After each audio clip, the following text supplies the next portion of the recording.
सब जोरदार तालियों के साथ सर को वेलकम करें। मोदी सर।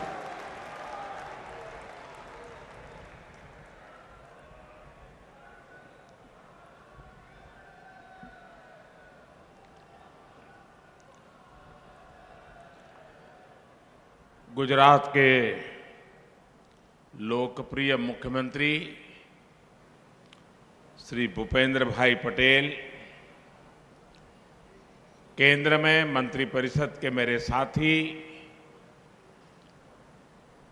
और जो जीवन भर अपने आप को शिक्षक के रूप में ही परिचय करवाते हैं, ऐसे पुरुषोत्तम रूपाला जी, पिछले चुनाव में भारत की संसद में पूरे देश में सबसे अधिक वोट पाकर के जीतने वाले श्रीमान सी.आर. पाटिल जी, गुजरात सरकार के मंत्रीगण, अखिल भारतीय प्राइमरी शिक्षक संघ के सभी सदस्यगण, देश के कोने कोने से आए सम्मानित शिक्षकगण, देवी और सज्जनों, आपने इतने स्नेह के साथ मुझे अखिल भारतीय प्राइमरी शिक्षक संघ के इस राष्ट्रीय अधिवेशन में बुलाया, इसके लिए मैं आपका आभारी हूं।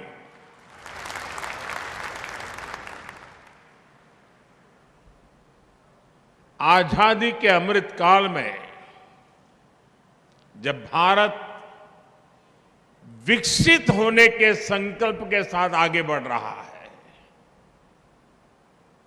तो आप सभी शिक्षकों की भूमिका बहुत बड़ी है। गुजरात में रहते हुए मेरा प्राथमिक शिक्षकों के साथ मिलकर के राज्य की पूरी शिक्षा व्यवस्था को बदलने का अनुभव रहा है। एक जमाने में गुजरात में ड्रॉप आउट रेट, जैसा मुख्यमंत्री जी ने बताया, करीब करीब 40% आसपास हुआ करता था, और आज ये, जैसा मुख्यमंत्री जी ने बताया, 3% से भी कम रह गया है। ये गुजरात के शिक्षकों के सहयोग से ही संभव हुआ है। गुजरात में शिक्षकों के साथ मेरे जो अनुभव रहे, उसने राष्ट्रीय स्तर पर भी नीतियां बनाने में, पॉलिसी फ्रेमवर्क में हमारी काफी मदद की है। अब जैसे रूपाला जी बता रहे थे, स्कूलों में शौचालय न होने के कारण बड़ी संख्या में बेटियां स्कूल छोड़ देती थी, इसलिए हमने विशेष अभियान चलाकर स्कूलों में बेटियों के लिए अलग शौचालय बनवाए। यहां गुजरात में तो एक जमाने में पूरे आदिवासी बेल्ट में, गुजरात का पूरा पूर्वी छोर जो है वो हमारे आदिवासी बंधुओं का बसेरा है एक प्रकार से। उस पूरे इलाके में, उमरगाम से अंबाजी, साइंस स्ट्रीम की पढ़ाई नहीं होती थी। आज शिक्षक न केवल वहां साइंस पढ़ा रहे हैं, बल्कि मेरे आदिवासी नौजवान बेटे बेटियां डॉक्टर और इंजीनियर भी बन रहे हैं। मैं कई बार प्रधानमंत्री के बाद जब भी मुझे विदेश जाने का एक दायित्व रहता है, जब भी जाता हूं, विदेश में इन नेताओं से जब मिलता हूं और वो जो बातें बताते हैं, यहां बैठा हुआ और इस बात को सुनने वाला हर शिक्षक गर्व अनुभव करेगा। मैं अपने अनुभव बताता हूं आपको। आमतौर पर विदेशों के नेताओं से जब मिलता हूं तब उनके जीवन में भारतीय शिक्षकों का कितना बड़ा योगदान रहा है, बड़े गर्व के साथ वो वर्णन करते थे। मैं प्रधानमंत्री बनने के बाद मेरी पहली विदेश यात्रा भूटान में हुई और भूटान के राज परिवार के साथ जब मैं बैठा था तो वो गर्व से बताते थे, जो उनके सीनियर किंग है वो बता रहे थे कि मेरी पीढ़ी के जितने लोग भूटान में हैं उन सबको कोई न कोई हिंदुस्तान के शिक्षक ने पढ़ाया लिखाया है, और वो बड़े गर्व से कहते थे। ऐसे ही मैं जब सऊदी अरब गया, वहां के किंग बहुत वरिष्ठ और सम्मान्य महापुरुष हैं, मुझ पर उनका प्रेम भी बहुत है, लेकिन उनसे जब मैं बैठा तो बोले मैं तुझे बहुत प्यार करता हूं। फिर उन्होंने मुझे पूछा क्यों मालूम है? मैंने कहा आप बताइए, ये आपकी कृपा है। उन्होंने कहा देखो भाई, मैं भले राजा हूं, जो भी हूं, लेकिन बचपन में मेरा शिक्षक तुम्हारे देश का था और तुम्हारे गुजरात का था, और उसने मुझे पढ़ाया। यानी इतने बड़े संपन्न देश के महापुरुष बातचीत में भारत के प्रधानमंत्री के से बात करते समय एक शिक्षक के योगदान की बात करना गौरव अनुभव कर रहे थे। पिछले दिनों कोविड में आप WHO के संबंध में टीवी पर बहुत कुछ देखते होंगे। आप WHO को जो मुखिया है मिस्टर टेड रॉस, उनके कई बार टीवी पर आपने उनके बयान देखे हैं। मेरी उनकी बड़ी अच्छी मित्रता है और वो हमेशा गर्व से कहते थे। पिछले दिनों जामनगर आए थे, तब भी वो उसी गर्व के साथ दोबारा उल्लेख किया। उन्होंने कहा बचपन से मेरी जिंदगी के हर पड़ाव में कोई न कोई हिंदुस्तानी शिक्षक का योगदान रहा है। मेरे जीवन को बनाने में भारत के शिक्षक का योगदान रहा है। और फिर तो उन्होंने मुझे ये भी कहा कि मैं आज भारत आया हूं, भारत के शिक्षकों ने मुझे बनाया है, आप मुझे एक भेंट सौगात दे सकते हैं क्या? मैंने कहा क्या? बोले लेकिन आपको देनी पड़ेगी और सार्वजनिक रूप से देनी पड़ेगी। मैंने कहा यानी भारत के शिक्षकों के प्रति जहां जहां भी वो गए हैं दुनिया में, वो ऐसी अमिट छाप छोड़ करके आए हैं, पीढ़ियों के बाद भी लोग उनको याद करते हैं। साथियों, जैसे रूपाला जी गर्व से कह सकते हैं कि वो आजीवन शिक्षक हैं, मैं स्वयं में शिक्षक नहीं हूं, लेकिन मैं गर्व से कहता हूं कि मैं एक आजीवन विद्यार्थी हूं। मैंने आप सभी से समाज में जो कुछ भी होता है उससे बारीकी से ऑब्जर्व करना सीखा है।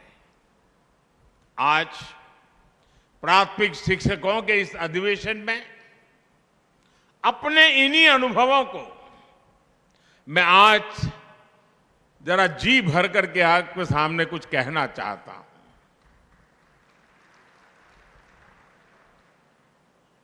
21वीं सदी में तेजी से बदलते हुए इस समय में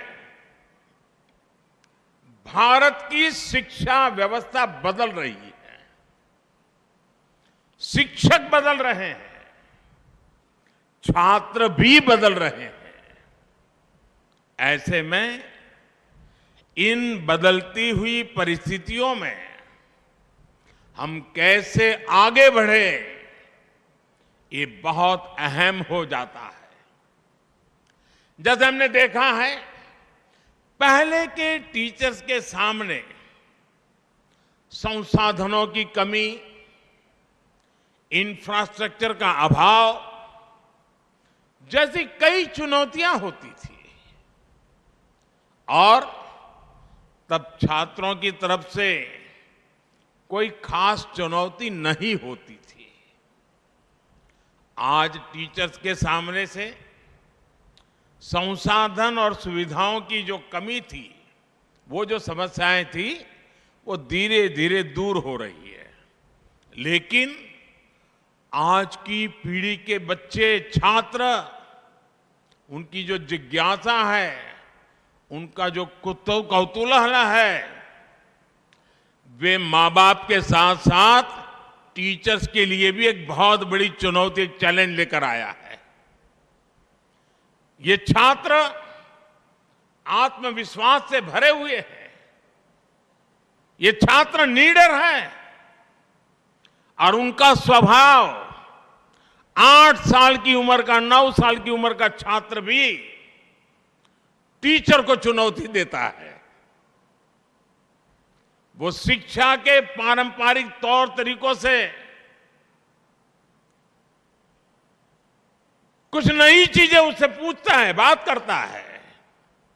उनकी जिज्ञासा शिक्षकों की चुनौती देती है और वो पाठ्यक्रम और विषय से बाहर जाकर उनके सवालों को जवाब दे। यहां बैठे हुए वर्तमान टीचर वर्तमान बच्चों से रोज अनुभव करते होंगे, वो ऐसे सवाल लेकर के आते होंगे, आपको भी बड़ा मुश्किल हो जाता होगा।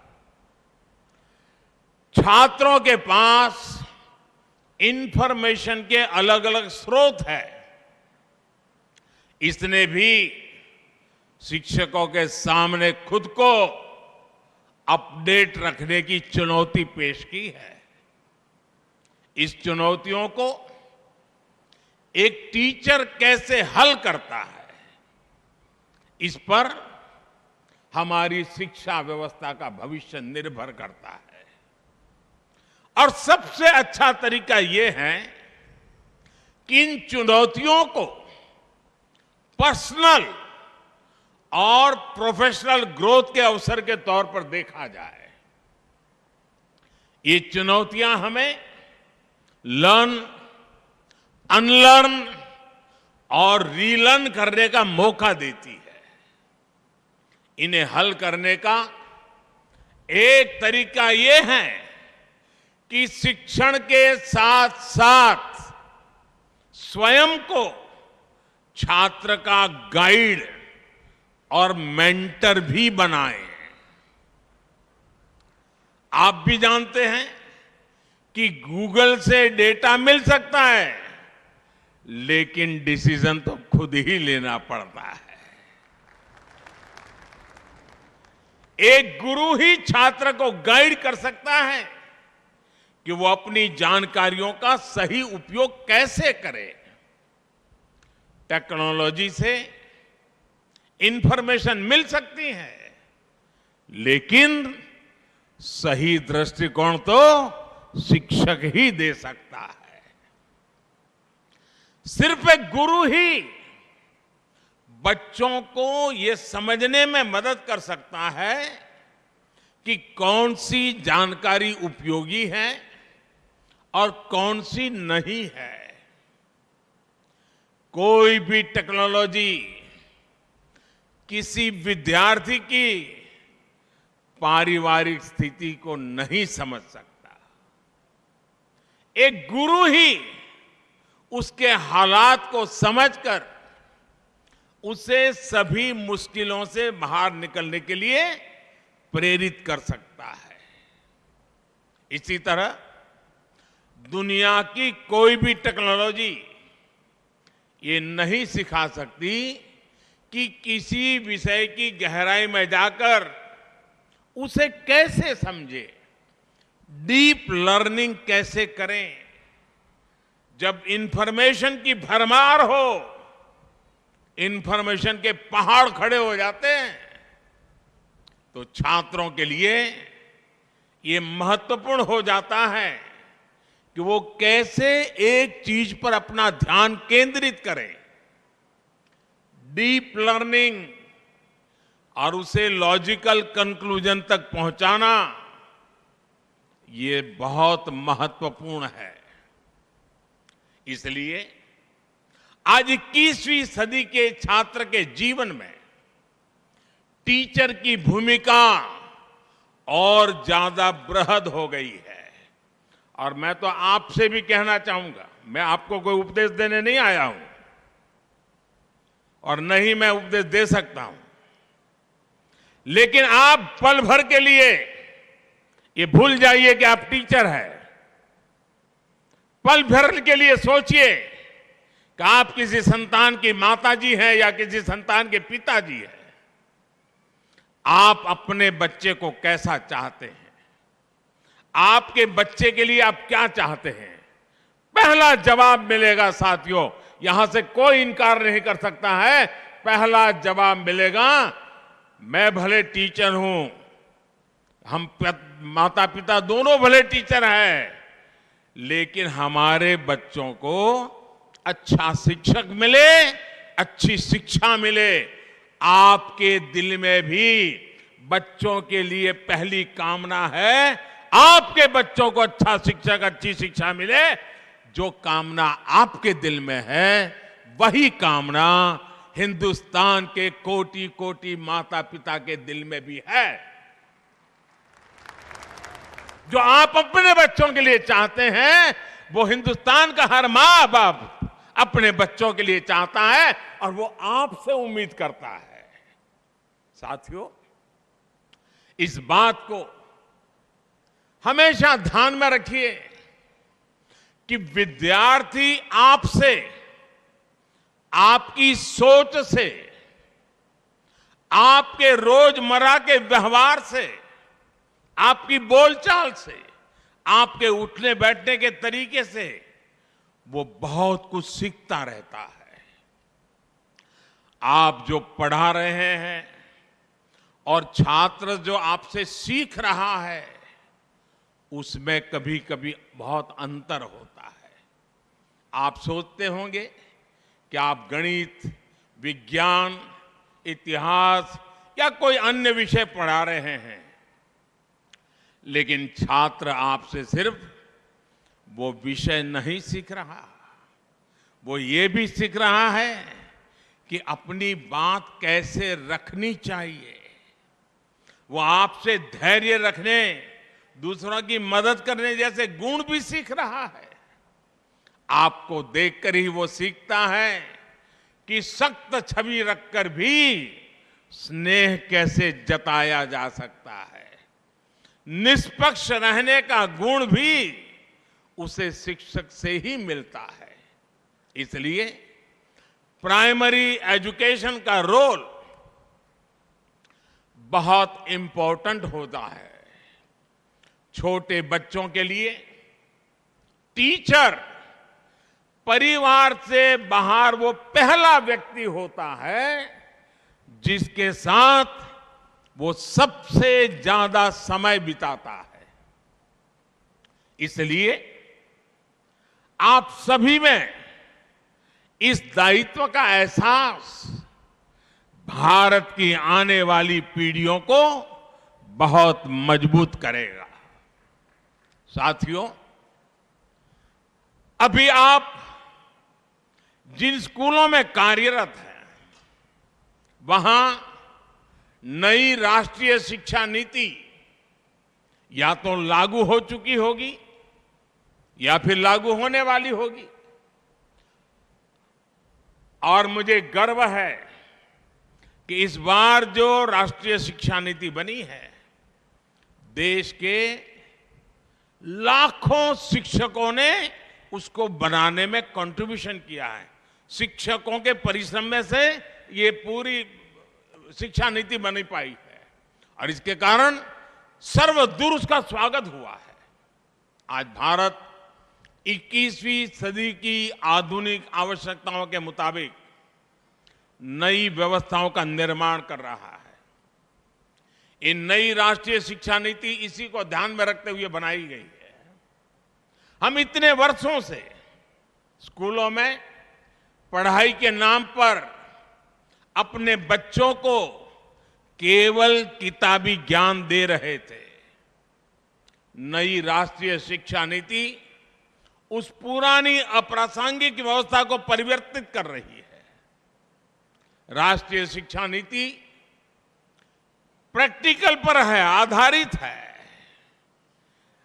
अब जैसे आपको और टीचिंग और लर्निंग, अब कहा जाता है टीचिंग का कालखंड पूरा हो गया, अब लर्निंग के ही द्वारा शिक्षा को आगे बढ़ाना है।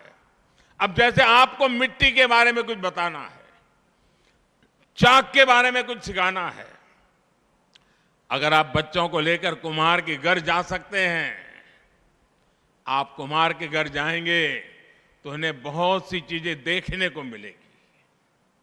किन परिस्थितियों में कुम्हार रहते हैं, कितनी मेहनत करते हैं, एक व्यक्ति गरीबी से बाहर आने के लिए कितने प्रयास कर रहा है, और इससे बच्चों में संवेदनशीलता जगेगी। मिट्टी से कैसे सुराही बनती है, मटके बनते हैं, घड़े बनते हैं, बच्चे ये सब देखेंगे। अलग अलग तरह की मिट्टी कैसी होती है, ये सारी चीजें प्रत्यक्ष नजर आएगी। ऐसी प्रैक्टिकल अप्रोच राष्ट्रीय शिक्षा नीति का बहुत प्रमुख तत्व है। साथियों, अनोखे प्रयोग करने वाले और टीचिंग और लर्निंग का डिबेट तो इन दिनों सुनने को मिलता है, लेकिन मैं अपने बचपन की एक घटना आपको बताता हूं। मुझे मेरे अपने एक शिक्षक याद आ जा रहे हैं, मेरे प्राइमरी शिक्षक। वो शाम को जब स्कूल से घर जाना होता था तो बच्चों को कुछ न कुछ काम देते थे, और होमवर्क वाला नहीं, कुछ और ही काम देते थे। जैसे वो कहते थे, अच्छा भाई तुम ऐसा करना, कल 10 चावल लेकर के आ जाना। दूसरे को कहते थे तुम 10 मूंग के दाने ले आना। तीसरे को कहते थे तुम तूर की दाल 10 लेके आना। चौथे को कहते थे तुम 10 चने ले आना। हरे से कुछ न कुछ ऐसा 10-10 मंगवाते थे।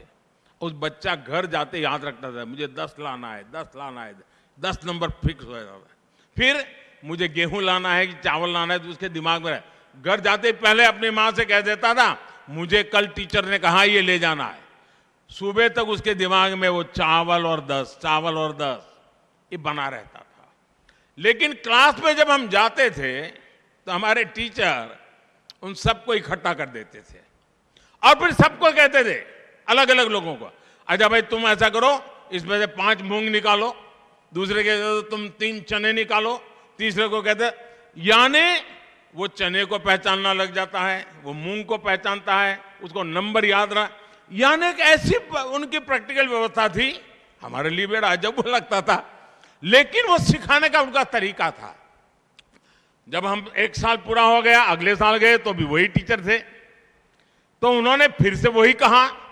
तो मेरा जैसा जरा सवाल पूछने का आदी था मैं, तो मैंने कहा साहब पिछले साल आपने ये करवाया था, दोबारा क्यों करवा रहे हो? बोले चुप रहे, तुम्हारा काम करो। ठीक है, जो कहा हम लेकर के आ गए। लेकिन दूसरे साल उन्होंने बदल दिया। उन्होंने हर एक की आंख पर पट्टी बांध दी और उन्होंने कहा स्पर्श से तुम तय करो मूंग कौन सा है, चना कौन सा है, और स्पर्श वाली इंद्रिय की क्या सामर्थ्य है, उसकी शिक्षा उन्होंने बड़ी सरलता से दे दी थी। दोस्तों, एक टीचर जब आपके अंदर इन्वॉल्व हो जाता है तो कैसे करता है, ये मैं अपना अनुभव बताता हूं। आप कल्पना कर सकते हैं इस एक एक्टिविटी से हमें कितना लाभ होता था।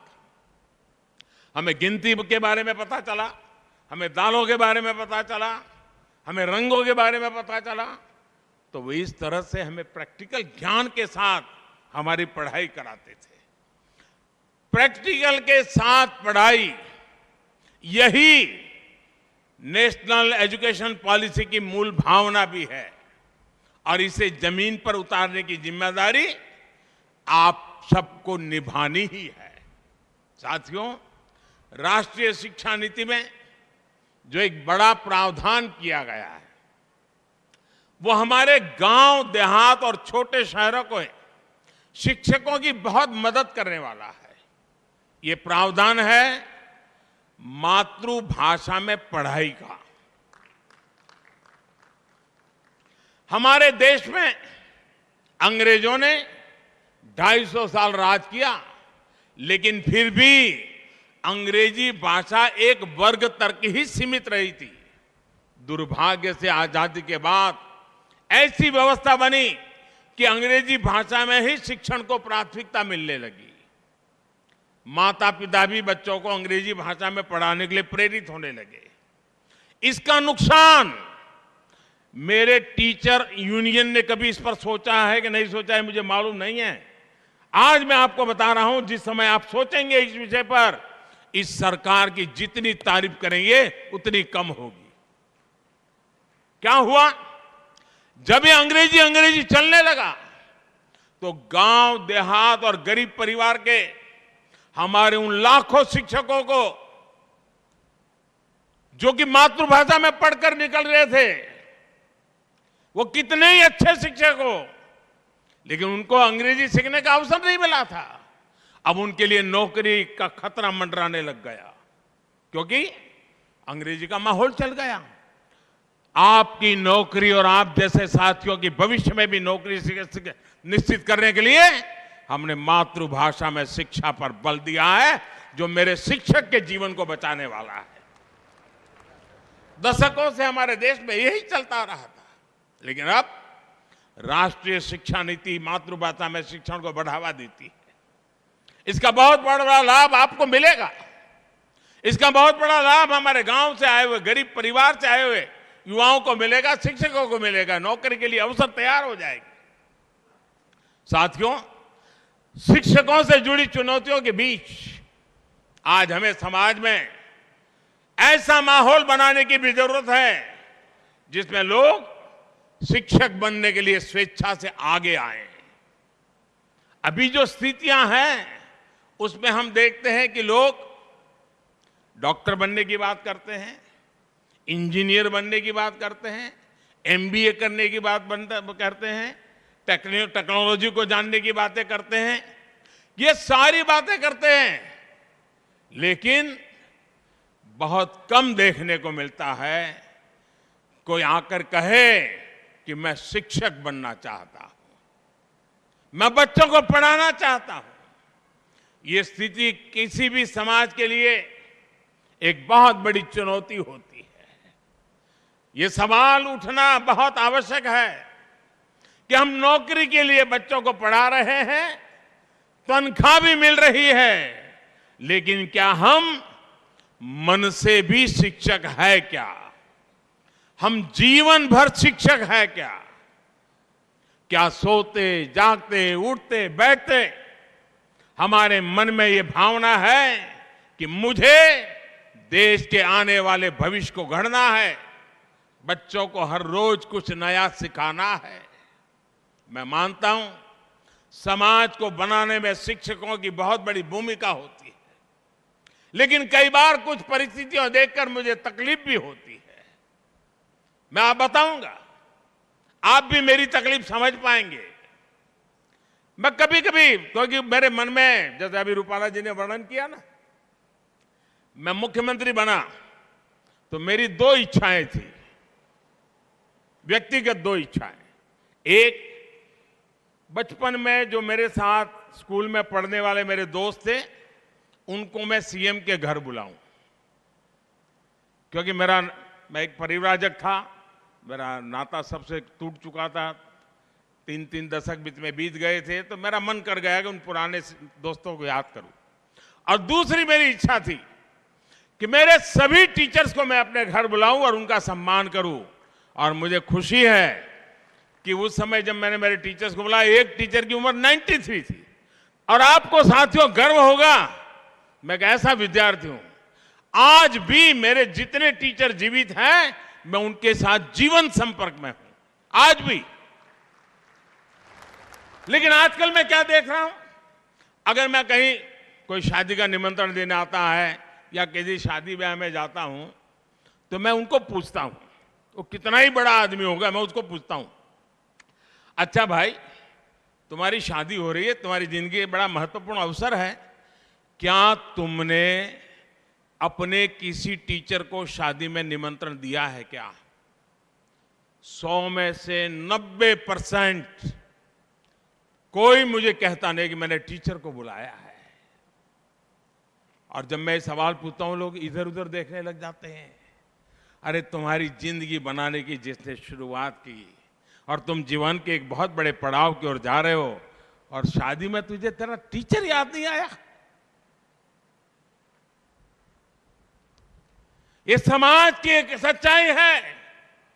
और ऐसा क्यों हो रहा है, ये हम सबको सोचना चाहिए। और इस सच्चाई का एक और पहलू है। जैसे मैं ऐसे लोगों को पूछता हूं विद्यार्थी के बारे में, तो मैं टीचर को भी पूछता हूं। मैं बहुत से शिक्षकों के कार्यक्रम में जाना पसंद करता रहा हूं, बहुत सालों से जाता रहता हूं, तो मैं उनको जरूर मिलता हूं, तो पूछता हूं। मैं छोटे छोटे स्कूल के कार्यक्रम में भी जाता हूं और उनके टीचर्स रूम में बैठ करके उनसे पूछता हूं। मैं पूछता हूं, अच्छा बताओ भाई, आप 20 साल से टीचर हो, कोई 25 साल से टीचर हो, कोई 12 साल से टीचर हो, आप मुझे 10 विद्यार्थियों के नाम बताइए, अपने जीवन काल के 10 विद्यार्थियों के नाम बताइए जो आज जीवन में इतनी ऊंचाई को प्राप्त किया है कि आपको गर्व हो रहा है कि वो आपका विद्यार्थी था और उसका जीवन सफल हुआ है। मुझे दुर्भाग्य से कहना है, बहुत सारे टीचर मुझे जवाब नहीं दे पाते हैं कि मैंने 20 साल टीचर तो रहा, हर दिन आया, बच्चे मेरे साथ रहते थे, लेकिन कौन 10 विद्यार्थी अपनी जिंदगी में बना पाए और उसको मुझे याद है कि नहीं, उसको मुझे कुछ समझ रहा है कि नहीं, तो 0 रिजल्ट आ रहा है दोस्तों। यानी डिस्कनेक्ट दोनों तरफ से है। ये विद्यार्थी और टीचर दोनों ही तरफ हो रहा है। और साथियों, ऐसा भी नहीं है कि सब बिखर ही गया है। हमारे खेल के मैदान में आपको स्थितियां बिल्कुल अलग मिलती हैं। हम देखते हैं कोई खिलाड़ी अगर कोई मेडल लेकर के आता है तो सबसे पहले अपने गुरु, अपने कोच को प्रणाम करता है। वो ओलंपिक जीत करके आया होगा, बचपन में जिसने खेल सिखाया होगा, उसके बीच में 15-20 साल का फासला चला गया होगा, फिर भी जब वो मेडल प्राप्त करता है, उस गुरु को प्रणाम करता है। गुरु के सम्मान की भावना जीवन पर्यंत उसके मन में रहती है। ऐसा इसलिए होता है क्योंकि गुरु या कोच उस खिलाड़ी पर व्यक्तिगत रूप से फोकस करता है, उसकी जिंदगी के साथ जुड़ करके उसको तैयार करता है, उस पर मेहनत करता है। खेल के मैदान से अलग शिक्षकों की सामान्य दुनिया में हम ऐसा कम ही होता देखते हैं कि कोई विद्यार्थी उन्हें जीवन भर याद कर रहा है, उनके संपर्क में है। ऐसा क्यों होता है, इसके बारे में हमें जरूर सोचना चाहिए। साथियों, समय के साथ विद्यार्थियों और स्कूलों के बीच भी डिस्कनेक्ट बढ़ता जा रहा है। पढ़कर निकलने के बाद बच्चे स्कूल को तब याद करते हैं जब उन्हें कोई फॉर्म भरना होता है और वहां से कोई दाखला लेना होता है। मैं बहुत बार लोगों से पूछता हूं, क्या आपको मालूम है कि आपकी स्कूल का स्थापना दिवस या आपकी स्कूल का जन्मदिन कब होता है? जन्मदिन यानी वो कौन सा दिन था जब आपका स्कूल उस गांव में शुरू हुआ था। और मेरा जो अनुभव रहा है कि बच्चों को या स्कूल की मैनेजमेंट को या टीचर को किसी को पता नहीं होता कि जिस स्कूल में वो नौकरी कर रहे हैं या जिस स्कूल में वो पढ़े थे, वो स्कूल कब शुरू हुई थी। ये जानकारी नहीं होती है भाई। स्कूल और स्टूडेंट के बीच डिस्कनेक्ट तो दूर करने के लिए ये परंपरा शुरू की जा सकती है कि हम स्कूलों का जन्मदिन मनाएं और बड़े ठाठ से मनाएं, पूरा गांव मिलकर के मनाए। और इसी बहाने आप उस स्कूल में से पढ़ करके गए सब पुराने लोगों को इकट्ठा कीजिए, पुराने सब टीचर्स को इकट्ठा कीजिए। आप देखिए एक पूरा माहौल बदल जाएगा, अपनत्व की एक नई शुरुआत हो जाएगी। इससे कनेक्ट बनेगा, समाज जुड़ेगा। और आपको भी पता चलेगा कि हमारे जो पढ़ाई हुए बच्चे हैं वो आज कहां कहां पहुंचे हैं। आप गर्व की अनुभूति करेंगे। और मैं ये भी देखता हूं कि स्कूलों को पता नहीं होता है कि उनके पढ़ाए बच्चे कहां पर पहुंच गए हैं, कितनी ऊंचाई पर है। कोई किसी कंपनी का सीईओ है, कोई डॉक्टर है, कोई इंजीनियर है, कोई सिविल सर्विसेज में आ गया है, उसके बारे में सब जानते हैं। लेकिन वो जिस स्कूल में पढ़ा है वही स्कूल वाले जानते नहीं है।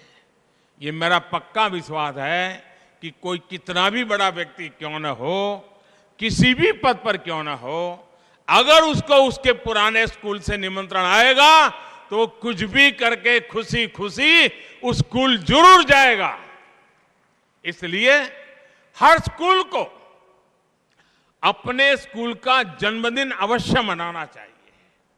साथियों, एक बहुत अहम विषय फिटनेस और स्वास्थ्य का भी है, हाइजीन का भी है। ये सब विषय आपस से जुड़े हुए हैं। बहुत बार मैं देखता हूं कि बच्चों का जीवन इतना शिथिल हो गया है कि पूरा पूरा दिन निकल जाता है, कोई शारीरिक एक्टिविटी नहीं होती है, या तो डिजिटली मोबाइल पे बैठा है या टीवी के सामने बैठा है। मैं कभी कभी स्कूलों में जाता था तो बच्चों को पूछता था, अच्छा भाई कितने बच्चे हैं जिनको दिन में 4 बार पसीना होता है, बताइए। बहुत बच्चों को तो मालूम ही नहीं पसीना क्या होता है। बच्चों को पसीना नहीं आता क्योंकि उनको खेलने का कोई रूटीन ही नहीं है। ऐसे में उनका सर्वांगीण विकास कैसे होगा? आप सभी जानते हैं सरकार बच्चों के पोषण पर कितना फोकस कर रही है। सरकार मिड डे मील की व्यवस्था करती है। अगर भावना ये होगी कि किसी तरह खाना पूरी कर देनी है, कागजों में से सब ठीक रहना है, तो पोषण को लेकर चुनौतियां आती रहेगी। मैं उसको दूसरे तरीके से देखता हूं दोस्तों। बजट तो सरकार देती है, लेकिन हम वो देश के लोग हैं जहां पर कोई भी अगर छोटा सा भी अन्न क्षेत्र चलाता है और वहां कोई भी व्यक्ति आता है तो उसको खाना मिल जाता है, समाज उसके प्रति बड़े गर्व से देखता है, बड़ी श्रद्धा से देखता है। आज हम लंगर की बात करें, आज लंगर के प्रति बड़ी श्रद्धा से देखा जाता है। आज हम देखें कोई भंडारा होता है, लोगों को खिलाते हैं, बड़ी श्रद्धा। क्या हमें नहीं लगता है कि हमारी स्कूल में तो रोज भंडारा चल रहा है? उन बच्चों को खिलाने का आनंद, उनके मन को संस्कारित करने का आनंद और एक पवित्र भाव, सिर्फ उसके पेट में कुछ खाना जाता है वो इनफ नहीं है दोस्तों। हमें अनुभूति होनी चाहिए कि देखिए ये पूरा समाज, तुम भूखे न रहो, इसके लिए कितना कुछ कर रहा है उन बच्चों के जीवन के साथ। और मैं तो मानता हूं डेली गांव के 2 वरिष्ठ लोगों को बुलाना चाहिए कि आज दोपहर को मिड डे मील में आइए, हमारे बच्चों को परोसिए और आप भी साथ में खाना खाइए। देखिए पूरा माहौल बदल जाएगा। यही मिड डे मील एक बहुत बड़ा संस्कार का कारण बन जाएगा। और उससे बच्चों को कैसे खाना, कितनी स्वच्छता से खाना, कुछ खाना खराब नहीं करना, कुछ फेंकने, सारे संस्कार उसके साथ जुड़ जाएंगे। शिक्षक के तौर पर जब हम खुद उदाहरण प्रस्तुत करते हैं तो उसका परिणाम बहुत शानदार आता है। मुझे याद है एक बार मैं सीएम रहते हुए यहां गुजरात के एक आदिवासी बाहुल जिले के स्कूल में गया था। अब मैं वहां गया, मैंने देखा जो बच्चे थे बड़े साफ सुथरे थे और हर एक के ऊपर एकदम, जो छोटे बच्चे थे, पिन से एक हैंडकरचिप लटका हुआ था। तो और उन बच्चों को सिखाया गया था कि उसको हाथ साफ करना है, नाक साफ करना है, और वो करते थे। और जब स्कूल पूरा होता था तो जो टीचर थी वो सब उनसे निकाल लेती थी, घर ले जाकर के धो करके दूसरे दिन ला करके फिर लगा देती थी। और मैंने जब जानकारी पाई, अपने यहाँ तो मालूम है, हमारे यहाँ गुजरात में तो खास है कि पुराने कपड़े बेच करके बर्तन लेते हैं, खरीदते हैं बर्तन। वो महिला गरीब थी लेकिन अपनी साड़ी बेचती नहीं थी, वो साड़ी को काट करके हैंडकरचिप बनाती थी और बच्चों को लगाती थी। अब देखिए एक शिक्षिका अपने पुरानी साड़ी के टुकड़ों से उस बच्चों को कितना संस्कार दे रही थी जो उसकी ड्यूटी का हिस्सा नहीं था। उसने सेंस ऑफ हाइजीन, उस आदिवासी इलाके की मां की बात कर रहा हूं मैं, भाइयों बहनों, सेंस ऑफ हाइजीन। और मैं वैसे एक और स्कूल की बात मैं बताऊं, मैं एक स्कूल में गया तो स्कूल में झोपड़ी जैसी स्कूल थी, वो बड़ी स्कूल नहीं थी, आदिवासी क्षेत्र था। तो शीशा एक लगा था, मिरर लगा था, आईना, 2x2 का आईना होगा। उस टीचर ने नियम बनाया था, जो भी स्कूल आएगा पहले आईने के सामने 5 सेकंड खड़ा रहेगा, खुद को देखेगा, फिर क्लास में जाएगा। उस एकमात्र से प्रयोग से जो भी बच्चा आता था तुरंत उसके सामने अपना बाल ठीक करता था, उसका स्वाभिमान जग जाता था, उसको लगता था मुझे ऐसे रहना चाहिए। बदलाव लाने का काम टीचर कितना अद्भुत तरीके से करते हैं, ऐसे सैकड़ों उदाहरण हमारे सामने हैं। साथियों, आप कल्पना कर सकते हैं आपका एक छोटा सा प्रयास कितने बड़े परिवर्तन ला सकता है। मैं आपको कितने ही उदाहरण दे सकता हूं जो मैंने खुद भी आप शिक्षकों के बीच रहते हुए देखे हैं, जाने हैं, सीखे हैं। लेकिन समय का अभाव है, इसलिए मैं अपनी बात को लंबा नहीं खींच रहा हूं। मैं मेरी वाणी को विराम देता हूं। मुझे विश्वास है हमारी परंपरा ने गुरु को जो स्थान दिया है, आप सभी उस गरिमा को, उस गौरव को, उस महान परंपरा को आगे बढ़ाएंगे, नए भारत का सपना पूरा करेंगे। इसी विश्वास के साथ आप सभी का मैं बहुत बहुत धन्यवाद करता हूं और बहुत बहुत शुभकामनाएं देता हूं। नमस्कार।